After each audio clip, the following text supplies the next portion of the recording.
Si vous avez fréquenté assidûment Saint-Germain-des-Prés dans les années 60, 70 et 80, vous avez forcément croisé Antoine Blondin. Écrivain inspiré, il aimait le sport, le rugby, le cyclisme, le vin et l'amitié. Ce festival lui est dédié. Imaginé par Denis Lalanne et Jean Cormier, organisé par Jennifer Cormier, animé par Olivier Allemand, inauguré par Jean-Pierre Lecoq, maire du 6e, c'est le premier festival Singe-Germain. Le prix du singe est créé et revient à l'écrivain voyageur Sylvain Tesson. Alors merci pour ce singe. Un jour, Dieu a dit arrête de faire le singe et ce fut l'homme. Proche les amis, au-delà d'un état, c'est un état d'esprit. Au-delà d'un état, c'est un état d'esprit. Qui va, pendant 4 jours, notamment, faire revivre Saint-Germain-des-Prés tel que nous on donne là. Donc c'est véritablement un exploit, car derrière il y a quand même un petit peu d'argent, on sait, derrière sans l'air de la guerre, et c'était pas évident. Pour pouvoir réaliser cet hommage, il a fallu faire appel à des parrainages et à de généreux donateurs, car comme l'aurait pensé Antoine Blondin, pour faire une fête bien arrosée, il faut du liquide. Le singe, c'est à cause du roman d'Antoine Blondin, Un singe en hiver, prix Interallié en 1959 et porté à l'écran en 1962. Jean Gabin, Jean-Paul Belmondo, Henri Verneuil, Michel Audiard, un fleuron du cinéma français.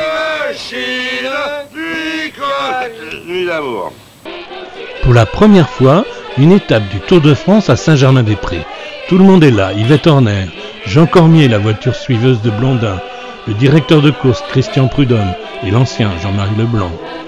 Le gratin du cyclisme, de handisport au cyclard de Longchamp, en passant par des vainqueurs du Tour de France, Bernard Hinault, Job Zoutmelk, un maillot jaune porté en hommage à Laurent Fignon, des Miss France, Laurie Tillman, Sylvie Tellier, une pléiade de personnalités venues célébrer Antoine Blondin.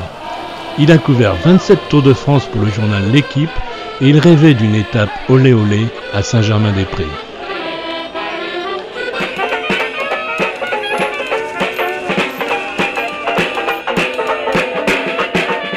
Saviez-vous que Jean-Marie Leblanc jouait de la clarinette et que Yvette Horner jouait de l'accordéon?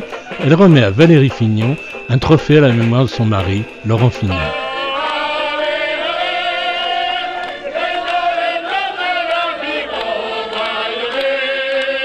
Dans cette fête, les Basques étant en majorité, on entend souvent cette hymne à la gloire de l'équipe de rugby, l'Aviron Bayonnais.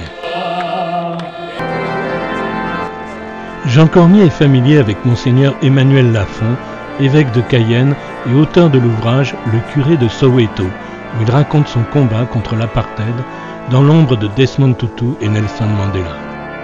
Manu, je te laisse le micro, sachant que le premier petit coup à boire sera ton vin de messe, une manière, comme si souvent pour toi, d'ouvrir le chemin.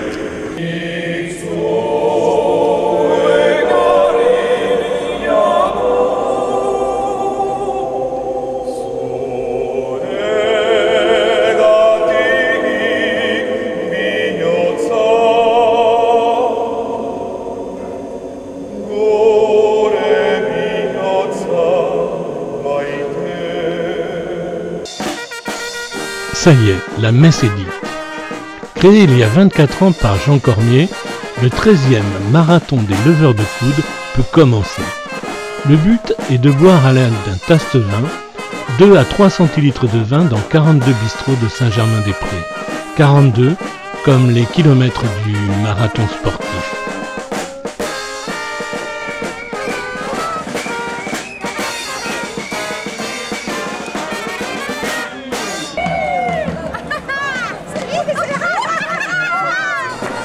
Tout cela dans une sorte de carnaval dionysiaque à la manière des fêtes basques et sur un itinéraire inspiré du parcours hasardeux d'Antoine Blondin dans les rues de Saint-Germain-des-Prés.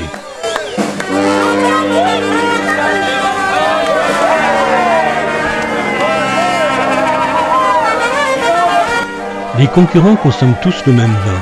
Il s'agit de Sixième Sens, des vins Gérard Bertrand, 6e comme 6e arrondissement.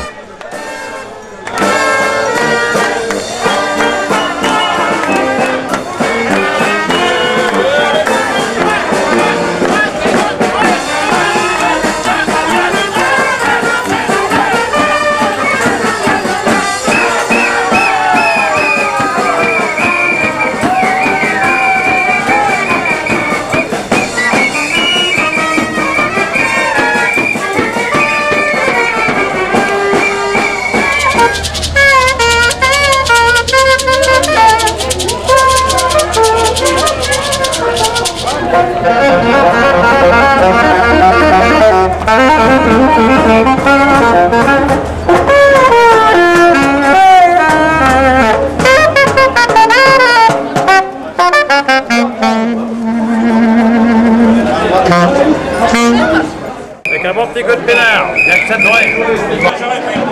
Même quand on est majoré.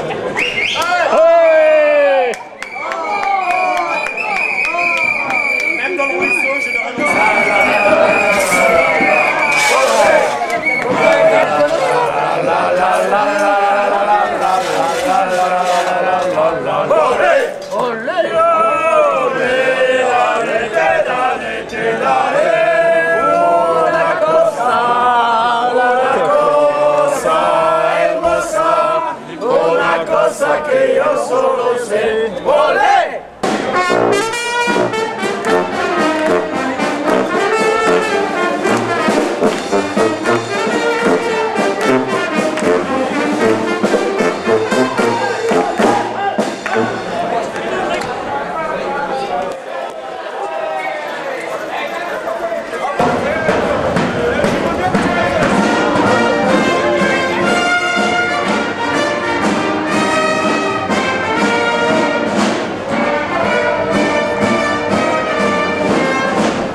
Avec ou sans modération, l'important c'est de participer. Cette année, ce sont les habitants du quartier déguisés en gendarmes de Saint-Tropez qui ont remporté l'épreuve et la revanche, c'est pour la prochaine fois.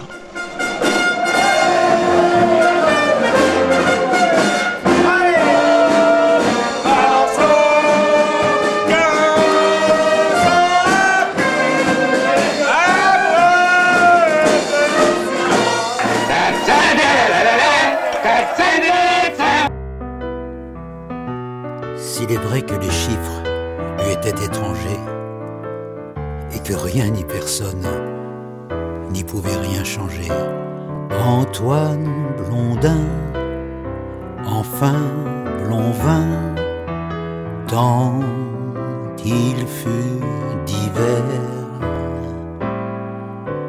Antoine Blondin, enfin Blonvin, pour un dernier verre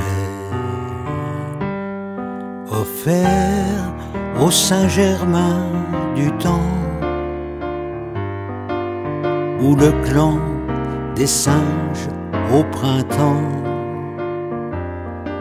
sans trahir celui de l'hiver, à l'affût d'un tour à refaire et des jeux de 15 partenaires, confiait à l'équipe le pari des Antoine espièglerie.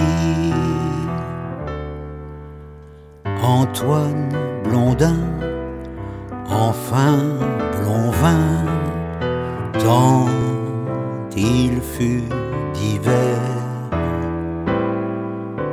Antoine Blondin, enfin Blonvin, pour un dernier verre.